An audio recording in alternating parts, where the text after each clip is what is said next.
రాత్రిపై సంతతి కొరకై అహోరాత్రములు తపస్సు చేసే నరకేసరి కేసరి కుల సతి కడుపు పట్టగా జనించినాడొక అసమాన బలోద్ధతుడు సంయుతుడు అంజనాసుతుడు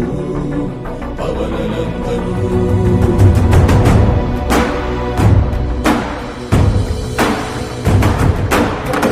కిరణముల ఉదయాత్మి గని అది పండిన తీయని పంటను పడు సూర్యమండలము పట్టి తినాలని ఊళ్ళే అనుదేహం నాటున రవి మరుగై జగము చీకటై మారా.